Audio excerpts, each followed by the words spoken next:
had 5 recruiting trips lined up at the beginning of my senior year. My first one I went on was to USC, and I came home, and the next weekend I had a recruiting trip to Stanford. And the head coach, Richard Quick at Stanford, picked us up at the hotel. So you stay at the hotel on Thursday night across from the campus. He picks you up the next morning with the other recruits, and you go on campus for 2 days. The entrance into Stanford is a mile straight of palm trees with the church and the mountains in the background. And we drove straight to the pool, and I remember thinking, like, I have to go here. This is it. this is my place. And obviously he was one of the best swimming coaches in the world.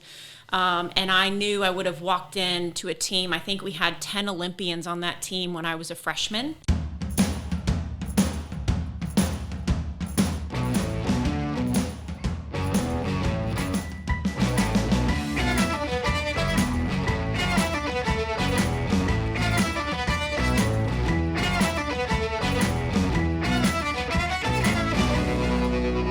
We would like to thank our title sponsor, B1 Bank. B1 Bank knows that entrepreneurs like you are always thinking one step ahead. So you need banking solutions that can keep up. It begins with lending. Does your business need working capital or financing for new equipment? How about a real estate or a construction loan? Good news, the B1 lending team is ready to learn your goals and help you find the best lending option available. Now let's talk about uncomplicating your daily cash flow. B1 offers a full array of treasury management services that let you collect funds faster, pay funds more efficiently, and access your information with powerful online tools. Most importantly, B1 understands the value of working with local nonprofits to build a stronger community. They believe in giving back through hands-on involvement with their B1 Community Outreach Program because it's simply the right thing to do. B1 Bank. Be uncomplicated. To learn more, visit b1bank.com. Equal housing lender, member FDIC. Hello, I'm Andrew McClendon, your host of the NXT Entrepreneur Podcast. We're here in the Propel Productions podcast studio in Baton Rouge, and we welcome our guest, Miss Shelley Ripple Rogers. Shelley, welcome to the podcast. Thank you for having me. Shelley is a swimming great and entrepreneur and the CEO of Crawfish Aquatics, and I think the list goes on from there of all the things that you do. It struck me that whenever I interview a female entrepreneur like you that has children, and in your case you have 5 kids, right? Correct, yes. I find myself going, how in the world do they do what they do? But I don't ask my male guests that, they may have 5 kids too, but I think it's because I know how much work a mother does, and it always just strikes me as being incredibly impressive. So congrats on that. Well, thank you. I think multitasking is just part of being a mom and being a business owner. Goes hand in hand. So you come from a very athletic family, right? I do. Your mother, Jan, and I'm going to try not to call you Jan during this, right. but I grew up with your mother being in the sports news and hearing her name very frequently. So, and you do resemble one another quite a bit. So, tell us about your mom. She was a triathlete and an swimmer. She was a professional triathlete for over 10 years. She was in the middle of her career when I was 5, 6, 7, 8 years old. So I got to watch her train every day, take care of us every day, get us to our sporting events, go back out at night and train again, and still be one of the best in the world. And she got a lot of that from her father, who was a 2-sport professional athlete in baseball and basketball. Her brother, part of the swimming Olympic field and national team. So I think it just kind of ran in our family. My dad played for LSU, was the captain of the football team there, worked really, really hard. So it was just something that we grew up, it was just natural. So your mother swam, and she did she swim in the Olympic trials? She did. 76. She did. So a very accomplished swimmer. Then she did the triathlon stuff. Right. And that was like professionally, you said? Oh, yes. She was best in the world in the late 80s. That's amazing. Yeah. Those are some of the things that I remember. with her name. And your father played football. Your uncle, you mentioned, swam. Bob Metter. My uncle is Rick Metter. Rick Metter. Yeah, my mom's little brother was a swimmer, and he was the head coach of LSU's swimming team. And your grandfather is Bob Metter. Correct. So a lot of athletics. Yeah, I was kind of curious, like, what stage of life you were when your mother was doing that, competing, and you mentioned that, but and what impact that had on you. I mean, you're seeing an athlete, a absolute world-class athlete, It had an unbelievable impact on me. I'll tell you just a little story about going to France with her. I was 8 years old, and my mom, since I was the oldest, she said, "I'll bring you to the World Championships with me." So I got on a plane. My grandmother came with me, my dad's mom, who loved to watch my mom race, and the three of us went. And when we got there, my mom had to be a part of the Olympic World Championship triathlon team in Avignon, France. So she had drug testing, and she had interviews, and she had, obligations, and had pictures and shoots and all these things that led up for 2 or 3 days. And so I kind of just got used to like hanging out with these people and doing whatever they would do, I would do. So the race goes on. I'm 8 in the middle of France. I run off from my grandmother, no cell phones. And the race ends. My mom got second in the world, and nobody could find me. Nobody. My grandmother couldn't find me. My mom couldn't find me. I was just hanging out in the drug tent with all the athletes being drug tested. Just thought that was just perfectly normal, just hanging out. And I think the story goes, it took them hours to find this little 8-year-old in France who just assumed she was part of the USA, the USA staff. But I don't have a memory outside of that. That's really all we knew growing up was, that you work really, really hard, and you have a shot to be the best in the world. And nobody can take that away from you if you're willing to just give it everything you got. So I don't remember not knowing that. Yeah, I think one thing I've learned about parenting is, the best thing you can do as a parent is just to be a good role model, not, particularly try to tell your kids what to do, but show them a certain path. So you were raised with that path. Yes. And now the same for your kids. I'm sure not, they were raised in a house with you as an incredible athlete. And so what does that look like now? It seems like, what I've read is your kids you'll support them in whatever they do. True. They just got to do something. Very true. So I'll definitely be there to support them, and I do think that's our role, to give them the resources they need to be the best they can be. But the intrinsic motivation's got to come from them. Yeah, the passion's got to be there. You can't. Correct. You can't give that to them. You can't teach them how to have that. So are they leaning in one particular direction? Any of them swimming or? The baby likes to swim. She just turned 9. I let her have fun with it because swimming, and we can maybe talk about this later, but swimming can be a lonely sport. You have to put in a lot of hours to be an elite swimmer. So for her, she does multiple sports now, but she really does love it. She does have a natural ability to do it. We would call it a natural feel for the water. So I'm letting her kind of find that pathway at 9. The other kids have really started to now find their pathways. The oldest is a quarterback. He's a football player at Parkview. He's a sophomore, and he's starting this year. So That's kind of cool to see him kind of come into his own. And the next 2 are both soccer players. The oldest of those 2 is a girl at IMG, and she's now following a pathway where she's training 4, 5, 6 hours a day to chase that dream at 14. Now, IMG is the is it International Management Group? It is. Yeah. It's in Bradenton, Florida. So it's a sports boarding school. Used to be the Bolletary Tennis Academy when it started. Oh, yeah. And now they have football, all the major sports, tennis. So she soccer. boards there? She lives there. She lives there. She lives there. She's 14. That's amazing. Yes. Yes. And her focus is soccer? Soccer. Oh, that's wild. And she is one of the best in her age group in the nation according to other people who know a lot more about the sport than I do. Oh, my goodness. But she's she's a unique child, and that pathway is not for every kid, not even a question. Yeah. She begged us to be able to go, begged us and begged us and begged us until we finally said, spread your wings and go fly and do your thing. That's amazing. But if she's the one waking up every day at 5 o'clock and getting her run in and going to training and has never missed a day of training at 14, does her own laundry and keeps up with her studies and is just super focused. So it's just, goodness.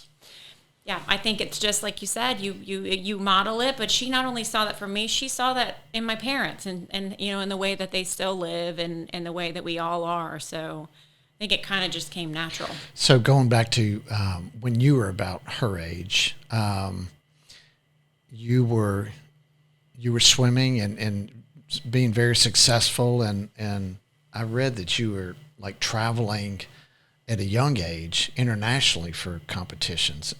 Very young. So tell us about that. 12 years old, I made my first USA National Junior team, and that's a standard that you have to make. I don't remember what it is. I want to say it's like top 8 in the world in a certain event, in under 18 or something like that. So that meet was an international meet for under the age of 18 and I was representing the United States and got to swim in Paris and fly with the USA team. And there were no parents or local coaches or anybody like that back in the day. It was in 1992, I think. Your parents put you on the flight and you go. And you don't have a cell phone or anything like that. You don't have email. You can't check in when you get there. You just go to Paris. And my parents didn't make that particular trip. And from that point forward, swimming provided me an opportunity to travel the world and represent my country and then later on represent my college and, provide experiences that, yes, do you miss out and you have to sacrifice and you have to train and you have to be focused. And some could say maybe you miss out on the local experience of just your childhood or being a kid, but my response to that would be, I got to travel the world by the time I was 18. So I didn't feel like I missed out on anything. Yeah, I got to chase a dream and a completely go different to college. Experience. Yeah. So, but you did have your local experience here. You were at Parkview Baptist? Mm-hmm. Yes. So I read this stat, and it just blew my mind, that you held over 60 Louisiana state records. Yes. That's just amazing. Yes. So at what point do swimmers, or I don't know how this works. I do know that I love watching swimming in the Olympics. It's fun. It's one of the greatest Olympic sports for me. And there's so many events, in between the lengths and the relays and the strokes. But at some point, do swimmers like just focus? I mean, you see some, swimmers just do the fly or backstroke or whatever. But it looked like with this many records that you have, you must have been doing them all. Huh? I did all the events, yes. I probably except for, I probably got through my career without really racing the mile or the 800. I didn't do most distance events, but I was trained as a young child to swim the IM. And for those of you that don't know swimming, that's the individual medley. So it's fly, back, breast, and free. And you see that's an exciting race in the Olympics to watch. Michael did it. Michael Phelps did it. And so it was fun to watch his 400 IM. But so when you train for the individual medley in swimming, you really have to train all 4 strokes. And in swimming, you have basically your sprinters, your true sprinters who swim the 50, the one length. Right. And then you have your diverse group that can really go from the 100, 200, and maybe even the 400. And that was where that was me. Right. I swam a lot of the events in the 100 and the 200 up to the 400 IM. So, and when you're on a small team, like Parkview had when I started swimming there, or my club team here, if you don't have a lot of swimmers, your swimmers that you do have need to swim a lot of events in order to compete high in the meet. I see. So I just really, just by luck of the draw, got to swim everything. And so you were a 4-time All-American in high school? Yes. That's amazing. I saw where you attended you swam and represented the U.S. and won a gold medal, in fact, in the 1998 Goodwill Games. Yes. And, I just remember the Goodwill Games were started by Ted Turner. And I was just fascinated with, reading about that, how he did that. And, but how was that experience? It was really cool. My family got to come to that. We did get to meet Ted Turner, and Really? and we did. The USA team got to hang out with him, and he had dinner with us, and go in the stands and do autographs with him. And it was really the first swimming Goodwill Games held here. It was in New York, Right. and at least I didn't recall watching that, the 4 or 5 years prior as an athlete. So I was very, very excited. England came down, China came down to compete. And so the environment in that Goodwill Games was basically almost kind of like a dual or tri-meet between some really top swimming countries. So it was very exciting. It was great for television. It was great for spectating, almost like you would see the Olympic trials are now, where it's a big event with Right. lights. And I think Ted was really the first to kind of try to do that for what was considered a minor sport. So it was really fun. It was Yeah. really exciting to be a part of. That's a big deal. Yeah. That is a huge deal. So many stats and so many awards and recognitions. I could talk for a really long time about all the things I studied about you, but some of them just jump out, like the you're a finalist in the U.S. Nationals more than 20 times, and it's just so. Your high school career in Baton Rouge was filled with glory and victory, right? I mean, you won a lot of races, right? I did. You broke a lot of records. Yeah. So when it comes, how do you look back? Do you have any your favorite memories about high school? I do, actually. High school swimming was a lot of fun. And when you're swimming on a international level and you're in the high school age group, if you're, a freshman, sophomore, junior, and maybe my focus would have been things like the Goodwill Games coming up or the upcoming World Championships. It was sometimes hard to rest, is what swimmers would call it, is to prepare and rest for a specific individual high school meet. So you really had to kind of swim through that season while you were training really hard, because you have, the Olympic trials or the Olympics in 1996 and those things to think about. But I had the most amazing high school team, and one of my most favorite memories, I was a senior representing Parkview, and my little sister was an 8th grader. And talk about athletes, she was a 4-time high school, a 4-sport multi-athlete, unbelievable in all 4, ended up playing soccer at A&M and LSU, and a super fast runner, and she did it all. But she swam, and at the state championships, we got to be on the same relay. And that was really cool to win a state title with my sister on that relay. Yeah. And so I look back on that, and you only get to experience something like that in a high school sport. Yeah, so that's cool. It was really fun. So when did colleges start knocking on your door? Probably my junior year. Yeah. Recruiting process back then was a little different. We're really lucky in our sport because it's a time sport. So I look at what my daughter's about to endeavor on and my son, and that's a whole nother ball game when it comes to recruiting, because it's really up to somebody's opinion and highlight film and a little bit of luck involved in who you meet and when you meet them. For swimming and for track and field, it's, sports like that where you have a time. You're either ready for that school or you're not. Yeah. So, I had a list of schools that on my short list, and I had 5 recruiting trips lined up at the beginning of my senior year. My first one I went on was to USC, and I came home, and the next weekend I had a recruiting trip to Stanford. And the head coach, Richard Quick at Stanford, picked us up at the hotel. So you stay at the hotel on Thursday night across from the campus. He picks you up the next morning with the other recruits, and you go on campus for 2 days. The entrance into Stanford is a mile straight of palm trees with the church and the mountains in the background. And we drove straight to the pool, and I remember thinking, I have to go here. This is it.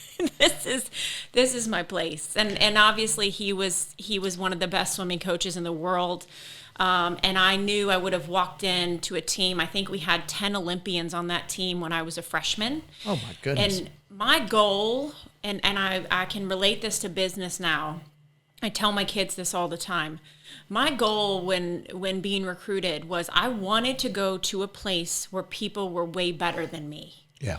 And I wanted to be surrounded by greatness. I wanted to be surrounded by people that thought big, that, had accomplished things that I really wanted to accomplish and knew the pathway on how to get there.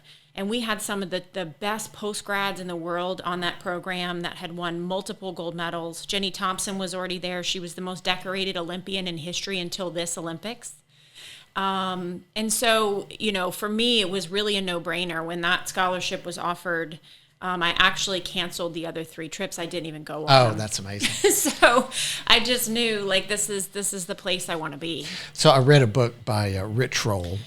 He's a Stanford swimmer alumni, about 10 years older than you. And he did the whole triathlete thing post college, and has a well-known podcast. But he wrote a book too, and in reading that book, I got a better understanding of the history of the Stanford swim program. So, I mean, you went to one of the best places in the country, right? Yes. Yeah. I mean, I'm probably biased. I think it's the best swim program in the United States. Yeah, for sure.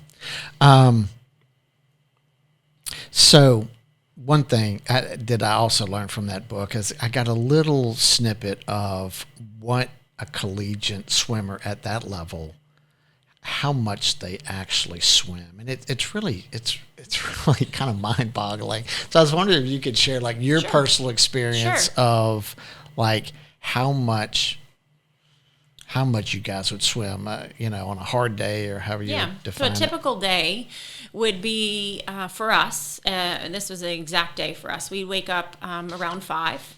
We would be on a spin bike. Back in the day, it was a spin bike before you had the Peloton. And we'd be on that spin bike for about 45 minutes to an hour. And then we'd change. We'd be straight in the pool for about 2 to 2.5 hours. So we're already at 3.5 hours of training. Then we go to class. By 8:30, we're in class. And then by the time we get out, it's about 2. We're back in the pool by 2:30 for another 2.5 hours. And then we have Pilates for an hour, or we would alternate being in the weight room or what would be called a dry land program. And a lot of those, you'd either be weight room and then Pilates, or dry land program and then Pilates. So another 1.5 to 2 hours in the addition in the evening added on to that 2.5 hour swim. So I mean, you're talking probably 8.5 hours a day of doing something. And how big? That's just amazing. Yeah. So how big was nutrition when you were at Stanford? How big a part of your regimen was that? It was crucial. We knew to the gram how many grams of protein we had to eat a day. We knew what our caloric intake should be based on what our output was. We knew, how much we needed to be hydrating. We had nutritionists that we could work with as a part of our staff. We had, for me, it was regular to monitor heart rate to see if we were broken down. It was regular to to monitor our sleep hours, to monitor our blood work to see if we were low on any minerals or iron or anything like that. So it was crucial. It's for athletes at that level. It's science. You have to prepare your body. It's like a car, putting the very best things in it and equipment in it. You have to do everything right to be able to compete on that level. And I imagine in a university environment, there's even more of an opportunity for interaction with nutritionists and science majors Definitely. and stuff. So that's fascinating. Okay, let's get in a quick word from our sponsor, and we'll pick it up on the other side. One of our sponsors, MBD Maintenance, is excited to announce that after 25 years, they're rebranding their company name to Pivotal. It's the same ownership, same staff, same location. Just a new name that better represents the services that they provide their clients across the Southeast United States. Pivotal does commercial building construction and renovation. They do tenant improvement work and retail and office facilities. They do installation of dock doors in distribution centers, storm and fire damage repair, and catastrophe recovery for national disasters. The team at Pivotal is simply the best. They're experienced, they crush schedules, and they have an impeccable safety record. If Pivotal can help you with your next project, you can find them online at pivotalperforms.com. And we are back with Shelley Ripple-Rogers. And so, look, you had great success at Stanford. You had an incredible college career. Well, thank you. Tell us some of the highlights and some of the recognition that you gained through those 4 years. It was some of the best years of my whole life. If I could do it again, I would do it again. And it taught me so much. But a couple stories stand out, and I couldn't be more thankful for what they taught me and what I learned through them. My junior year, we were competing for the national title.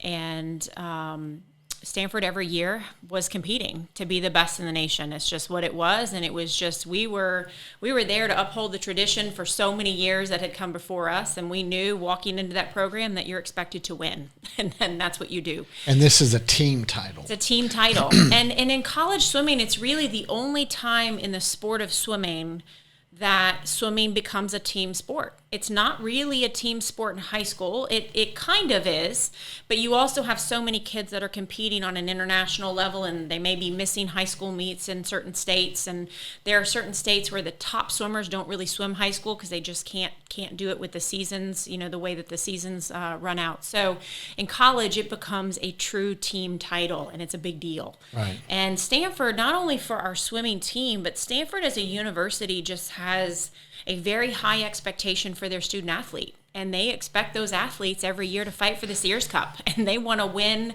every sport. And they want to be the best that every athlete can possibly be. So not that it was pressure, but it was really fun environment to be a part of, because everybody had super high expectations for themselves and then for everybody else around them. But that year, we had a very small team. One of the downsides to Stanford was it was hard to get people in. And sometimes you could have the best recruits in the nation, but on the academic side, the university just says, not gonna have them in. So that year we had a particularly small team, probably about half the size of Georgia, Auburn, Cal, USC, and we go into the NCAA championships with only seven qualifiers. Oh my Most goodness. teams you can bring 21. Of those 7, 5 of us had won multiple events and were doing as much as we possibly could. But 2 of those swimmers were only relay swimmers, so it was only 5 individual swimmers. We lost that meet by 1 point. Oh my goodness. And it came down to the final relay. And my teammate, who is an NCAA champion in a distance event, my best friend to this day, she lives in New York, anchored that 400 free relay as a distance swimmer, which you just never do, and fought tooth and nail, had her best 100 free ever. And I remember her hitting the wall, looking up, knowing we lost by a point, but all of us were in tears thinking, like, that was really one of the most incredible the incredible performances of a team kind of coming together with 7 people that I've ever been a part of in my life. And I take that meet into my job and my family and know that, like, you really can accomplish a lot. Yeah. You don't need a whole lot of people. You just need the right people on your team. Man, it sounds like you could make a movie out of that meet. Yeah, it was a cool experience. So you were team captain 2 years? Yes, my junior year and my senior year. Yes. What did that mean to you? Oh, it was such an honor. How is that done? Does the team pick you, or does the coach pick you? The team, yeah. Really, just an honor. There's really no other way to describe it. A huge responsibility, and I think every day going to work out, knowing that if you're 15 minutes early, you're late. You set the example for training, and making sure you're leading your team to just be personally responsible on a daily basis. And I'll give you an example. The girl I spoke of that anchored that relay, she and I trained hard next to each other every single day. She's my best friend to this day.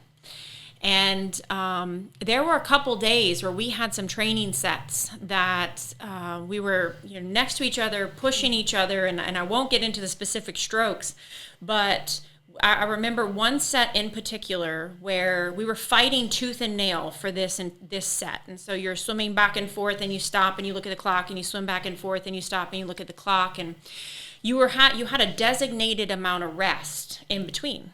But if I had 5 seconds, she had 5 seconds, and she touched before me, she gets to leave before me, right? Well, I noticed that one of her turns she was pulling early and kind of cheating on that turn just to get ahead. So I kept going with her, and I kept irritating her because she would out-touch me, and then I'd go with her. She'd out-touch me, and I'd go with her. So after about 20 or 30 of these, we finished the set, and we beat the team, and she turns around, and she is as angry as any human could possibly be, and she takes her goggles, and she just throws them right at my face. And my coach backs off. He's a head Olympic coach. He just backs off. He didn't know what to say, and the rest of the team is watching us. And she looked at me, and she was like, "You left early on everyone." And I said, "Well, you weren't doing your turn right on everyone." And we just sat there in silence. And we both kind of sat for about 15 seconds, and we turned around, and we looked at the rest of the team. We were like, that's why we're going to be good. Because both of us are willing to hold each other accountable for the smallest little thing that you would not notice. So like in football, it would be the equivalent of if you're doing cones, maybe you step out 12 inches early on the last one. But as a teammate, I can't allow my teammate to do that, because I know that at the end of the meet, when the relay's on the line or that game's on the line, I want somebody that has pushed themselves, harder than anybody else around them, because that's my teammate. That's the one I want to go to war with, is the one that did it right. And so I think why it was such a cool thing to be a part of is because we really did have an environment where we held each other accountable for everything, knowing that that's what it would take to win at the end of the year. And that, again, those are life lessons I still tell my kids about 20 years later. Yeah. So, it led to you being a 24-time All-American. Yes. A 7-time NCAA champion. Yes. Winner of 4 Pac-10 titles. It's just amazing, Shelley. So I wanted to ask this question before we got off of swimming, and that is, you mentioned it earlier about, knowing your competitors' times, so whether that helps you get into one school or not. But when you're in these events through college, international events, and you know where you stand, how does that play in your head as an athlete before the event, when you got some ladies there who are faster than you or whatever? How did you approach that? Yeah. I think you're always taught to stay in your own lane, right? And you know that you really are only in control of what you do between those 2 lane ropes.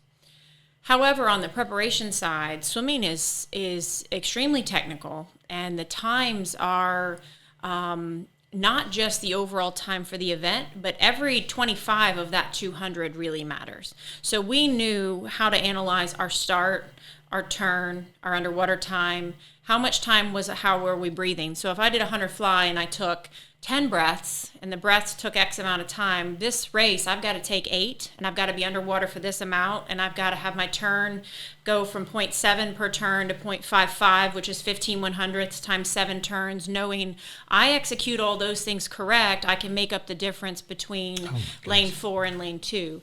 So it's extremely technical. It's extremely, well thought out. It's not just to get in and just start swimming fast as you can.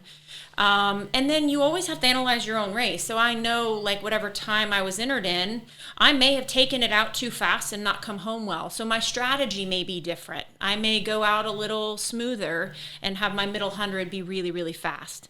And then the last piece is just that mental toughness, right? And sometimes you can stand in that ready room. Michael Phelps is probably better at this than anybody else. And you can stand in that ready room and you can look around and as an athlete who's beatable. You just know. Now, could you play the mind games as well as Michael? Probably not, no. No, he's the best. He's the best. He was the intimidator, huh? Yeah, he's the best. Well, look, your coach said that you were an excellent leader and tremendously focused. You had a terrific competitive spirit, loves to race, and possesses an extremely high level of determination, which led you to being the team captain for 2 seasons. But I was curious, and you alluded to this a little while ago, of how all of that factors into what you do today as CEO of Crawfish Aquatics and the many other things that you do. Very true. And it does. And I appreciate those words so much. But everything that every chance I had to learn throughout my career, we use today. There's not even a question. I have the same expectations for our business and for our staff, and really could not be more thankful for the team that we have in each of our businesses, and the swim team side, on the swim school side, and the preschools that we have, or preschool that we have. Every single person knows what we stand for, the culture that we are continuing to try to build, and and where that came from, and why we believe what we believe, and why we do what we do. So it's had a huge impact on how I try to lead and how I try to be, an example for our staff that we have. So you are CEO of Crawfish Aquatics. Yes. and a business started by your parents. Correct. Right? Yes. And so post-college, you did a lot of training still? I did. So just a quick timeline.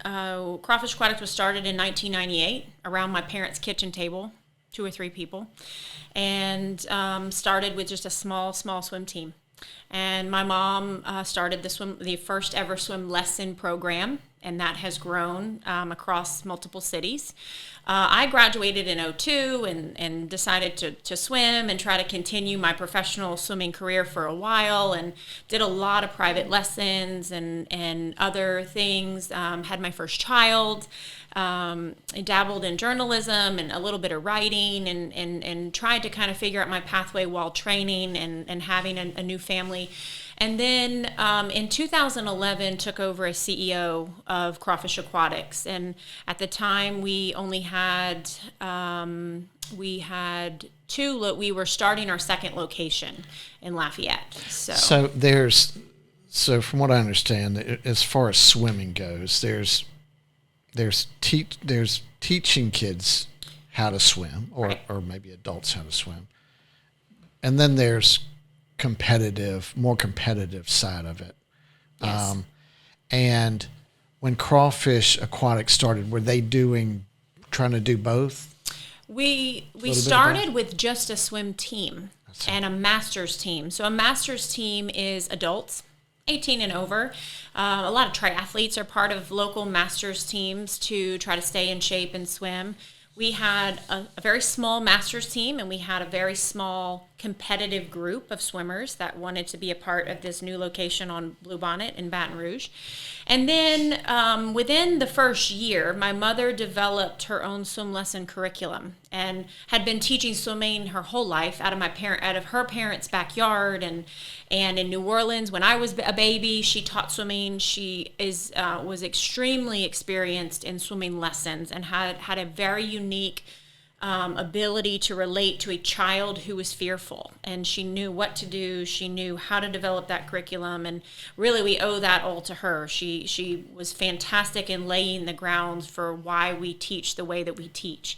And so that was implemented that first couple of years, and it began to kind of grow and thrive, and then over the years, we've adapted and we've changed our landscape, and we've grown into multiple cities, and I can tell you, I guess I can fast forward and tell you, in like 2014, we started to have this vision that swim lessons needs to come to the people. So almost like we had a major location in Bluebonnet that was expanding and growing and becoming huge, but not everybody from deep into Ascension Parish and Zachary and Hammond want to drive to Bluebonnet, and traffic in Baton Rouge was not getting any better. Right. And so we started to analyze the models around the nation. And from 11 to 14, I did some traveling and started looking at what are people around the world doing, and how are they were just beginning to franchise swim schools. And so we started to put that in place, and then we built our first true swim school, which focuses on just teaching people how to swim. We focus a lot on water safety. We focus on babies. We focus on even adults that don't know how to swim. We opened our first location in Prairieville.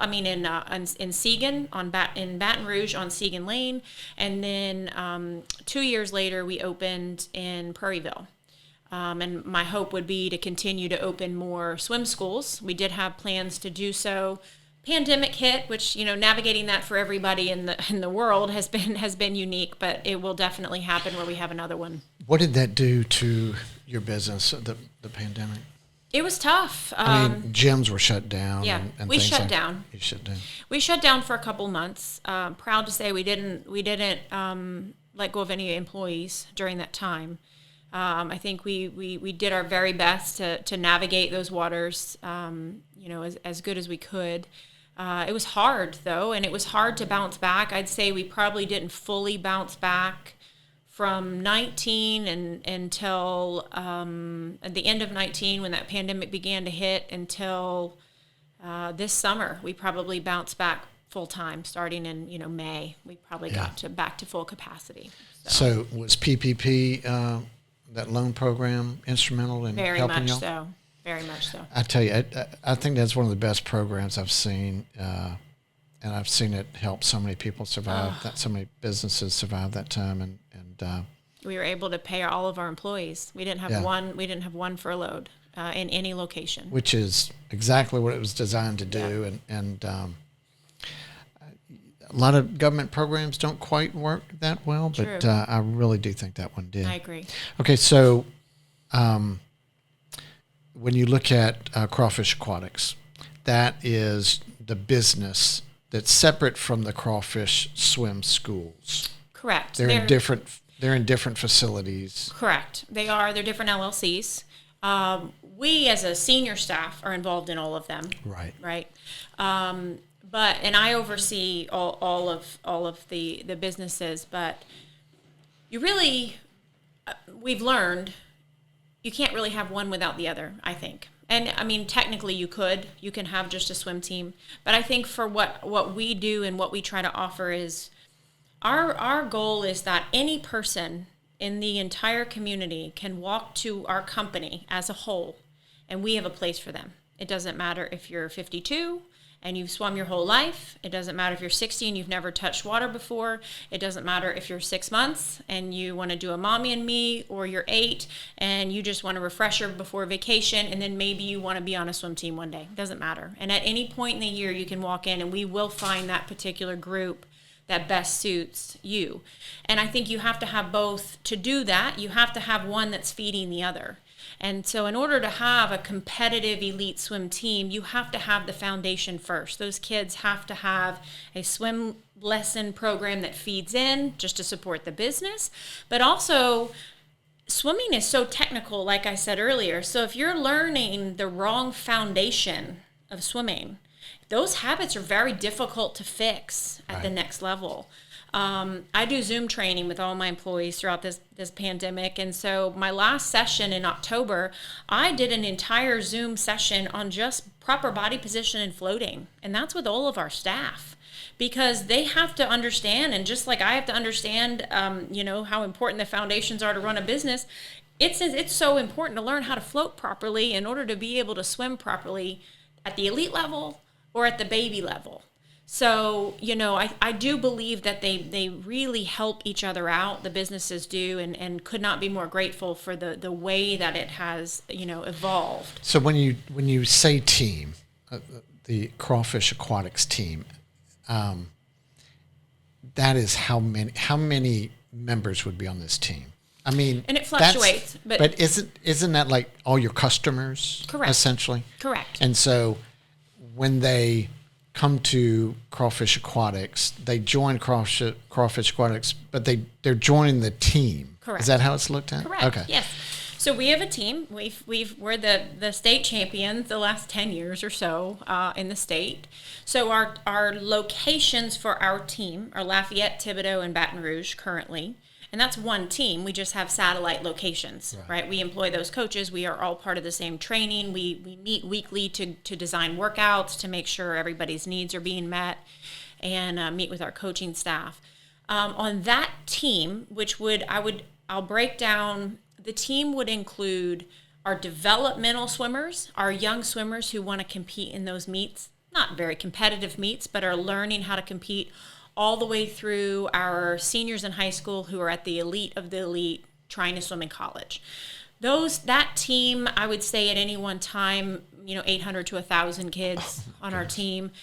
Our swim lesson programs at our height in Baton Rouge and in Prairieville will have about 950 to 1,000 kids a week come through each one. That's fantastic. So it is a lot of people, and that's where the business side, people tell me all the time, they said, well, do you get in and teach swimming?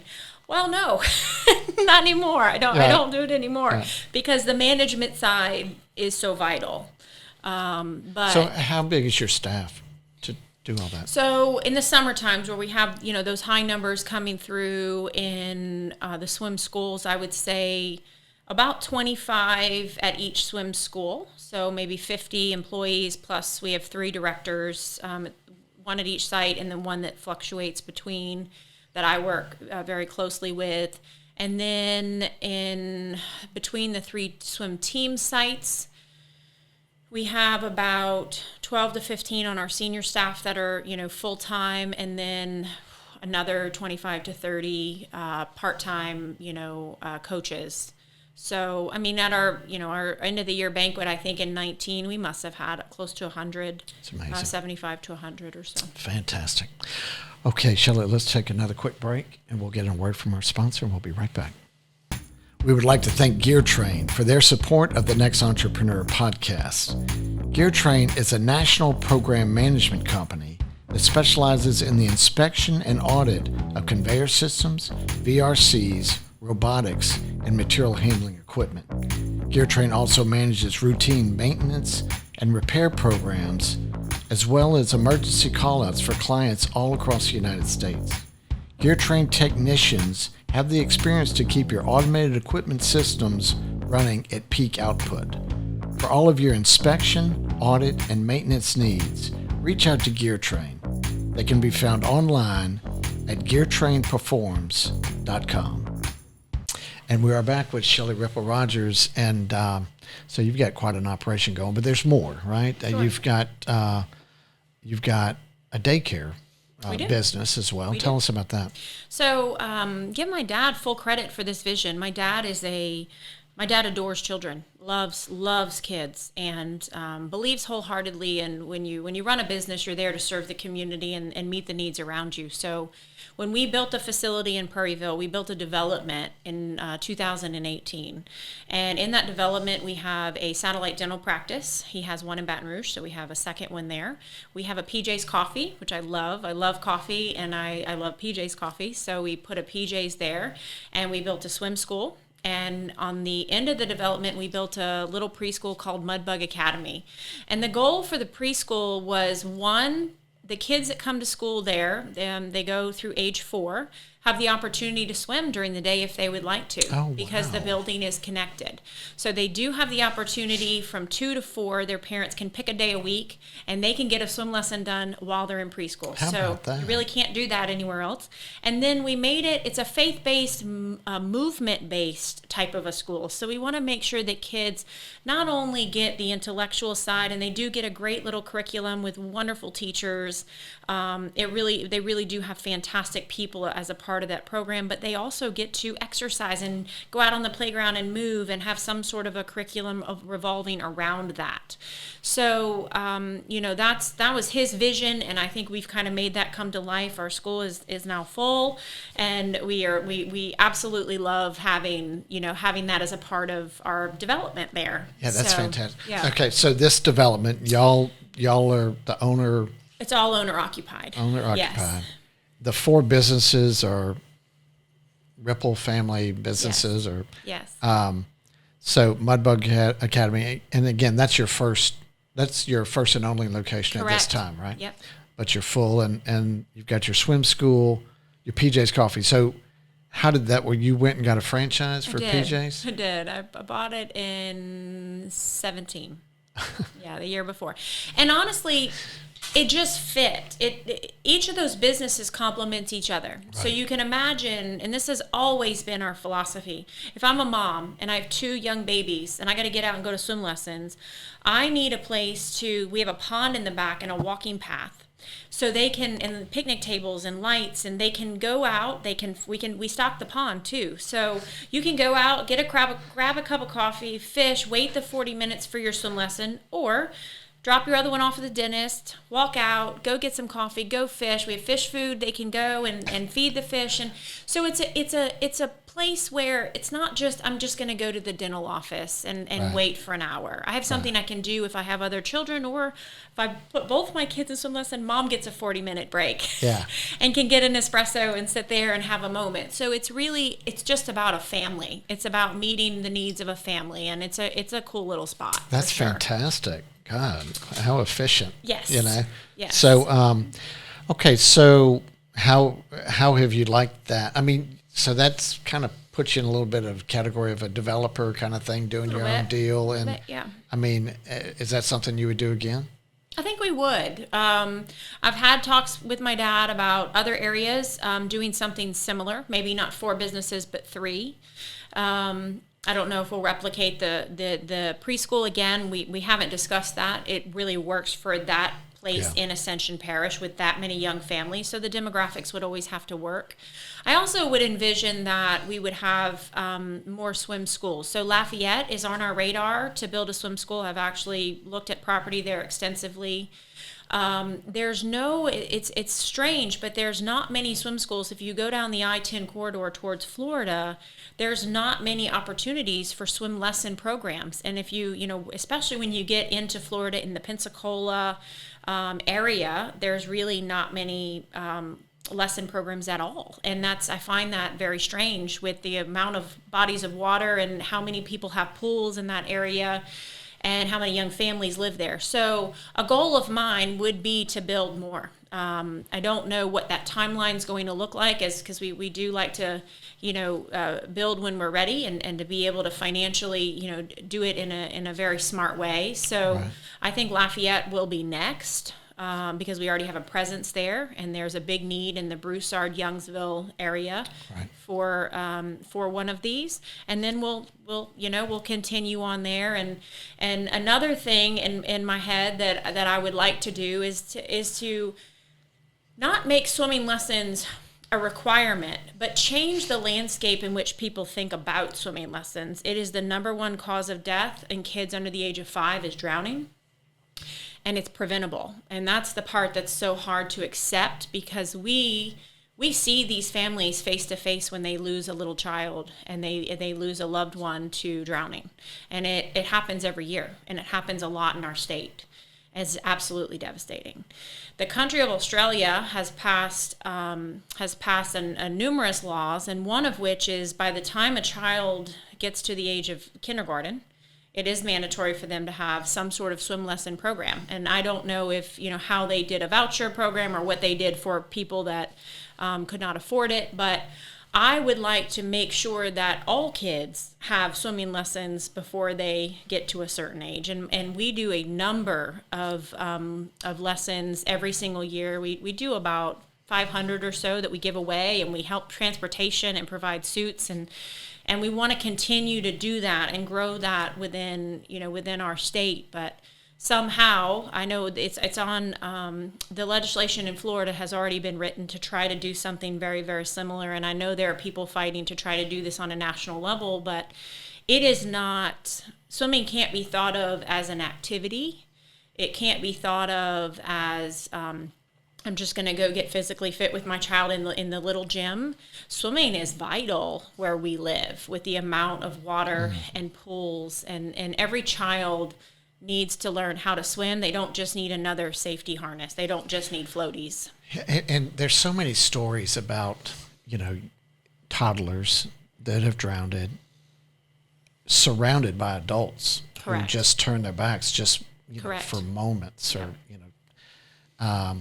and I mean, it can happen so quick. I mean, it's so Yeah, I support that 100%. I mean, you know, you just have to teach your kids to swim. Yeah, you do. But, and some people have the resources to do that and others don't. And that's maybe the challenge. But, that would be nice to see a program that helped, every family help their children to learn how to swim. So your vision then seems like it's really unlimited as far as the demand. True. Right? I mean, and some of the numbers you talked about in your schools are per week are just really striking. So best of luck with that. Well, thank you. But it takes that drive and that passion and to want to do that, Yeah. and looks like you got a tremendous business going there. So just starting to wrap up, I was curious back on your Stanford, and in 2016 you were inducted into the Stanford Athletics Hall of Fame, which is just a tremendous honor when you consider the athletes at that institution. And I was curious if you could share with us like what that experience was like, what that meant to you.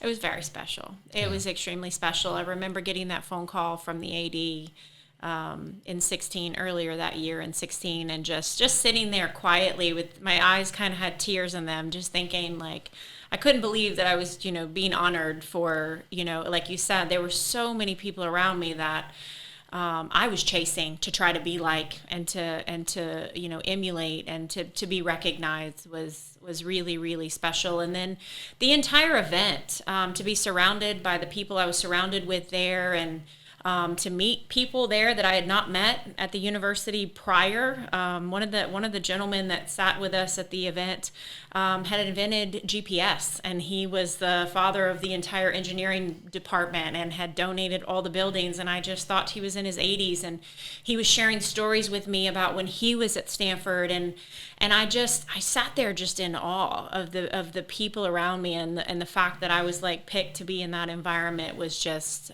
incredibly special. And to have my kids be able to see that and experience that was something very, very special. So yeah. I can only imagine. And you are you able to share some news that you learned this week about Louisiana? I did. I'm again super honored to be invited to be inducted into the Louisiana High School Sports Hall of Fame in April. So I'm looking forward to that ceremony, April 12th. Yeah, congratulations. Thank you. Look, you've had just a spectacular career. I watched my daughters as they were growing up, and they were dancers and very focused and, hard workers, and just had a fantastic routine in their lives. I remember just watching them going, man, you girls just got it going on. They would practice hard, and they would sleep well, they would eat well, they'd, be well rested, they'd do good in school, they'd come home, do their homework. And I always remember thinking, like, that's a pretty good way to go through life, to stay busy doing, something, particularly athletics. And clearly you were at a level, many notches above that, and it just looks like you've led a beautiful life. Well, thank you. Thank you very much. Thanks for having me. Well, I appreciate it. I have exactly one swimming story in my life. Okay. But I shared it on the Jenny Peters episode. I love Jenny. And so I couldn't bore my listeners with telling that story again. But let's just say it's not quite as good as any of yours. Okay, we'll have to go back and talk to Jenny about it. Yeah. So thank you so much, Shelley, for coming in. I really you. appreciate it. Best of luck on all that you do, and continued success. Appreciate it. Thank you. What a treat it was to talk to Louisiana athletic legend Shelley Ripple Rogers and to learn about her family legacy. She grew up traveling with her mother and watching her compete in international competitions as a world-class athlete and surrounded by greatness. And when it came time for Shelley to choose a college, she chose it based on where she would be surrounded by greatness. And Stanford, of course, had 10 Olympians on the team at that time. She could have gone somewhere where she would have been the best swimmer, but she didn't. And she became great in the process, became the team captain. And, that just seems to have served her so well in her life and in her business. And she is just growing a phenomenal business with unlimited potential. So it was just a great treat to hear her stories and her passion about all children learning how to swim. While it serves her business model well, for sure, it is clearly something that is extremely important, and we wish her luck with that project as well. So we thank Shelley for coming in. We appreciate you guys watching, and we'll catch you next time. We would like to thank our title sponsor, B1 Bank. They can be found online at b1bank.com. The Next Entrepreneur is produced by Propel Productions. You can find more information at propelyourstory.com. Don't forget to subscribe to the Next Entrepreneur Podcast and hit the bell for notifications. You can also follow us on social media. The links are in the description below.